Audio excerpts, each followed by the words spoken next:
Hey, this is Stefan from Byte to Bytes. In this video, I'm going to show you how to use 3D stamps in a World Creator.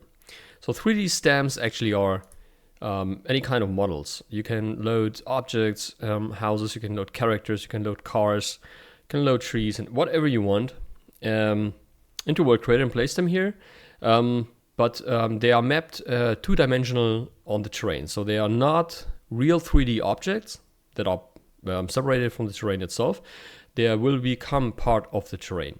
So set part in the height map of the terrain. Okay, so to add 3D stamps, go here to the shape layers, click the plus icon and select 3D stamp layer. And now you can load in some model. So we're loading in a car. Here is our model of the car and we're going to place it. So click edit and now hold the left shift key and just place it where you want to have it. So as you can see, World Creator is doing a 2D mapping of it. So let's move it out a little bit.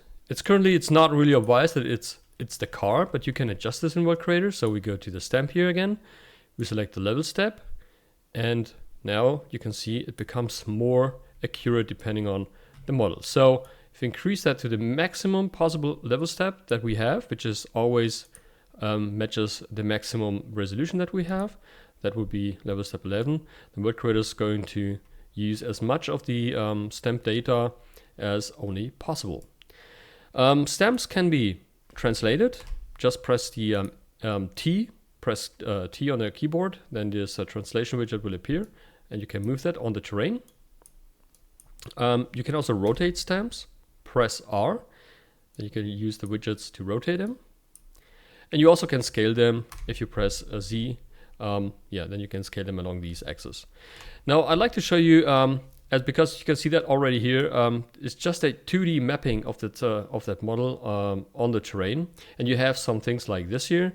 So you can use the operation modes here for adjusting a little bit. You could do an add, so it's adding to the current height of the model plus the height of the terrain.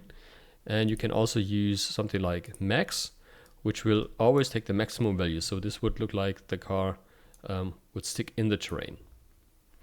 With that, you can, of course, do a lot of things like, masking things here on your terrain and make it look different and whatever you can think of. You can also use, or let's say you can also add more of these objects on to this terrain using one single layer. If you still in edit mode, just keep the left shift key pressed and place the things here on the terrain. So you can place as many as you want. World Creator is going to, accordingly adjust them and apply them on the terrain. One important thing also, if you're using a lower level step, then you can see that World Creator is now also possible and able to mix in its own filters again. So this would be an eroded version of that imported stamp. And that's actually it for the stamps. Okay, I primarily use them, for example, to stamp out specific things. Like, for example, we could use a model that could be really interesting as a part of the terrain. Like this is sand model here, so we could do something like this here and mix that into the terrain within a mountain for creating strange objects that are part of the mountain, like sculptures and that, giving you really interesting things. I've seen this, I think, in the movie Planet of the Apes back in the 70s and 80s.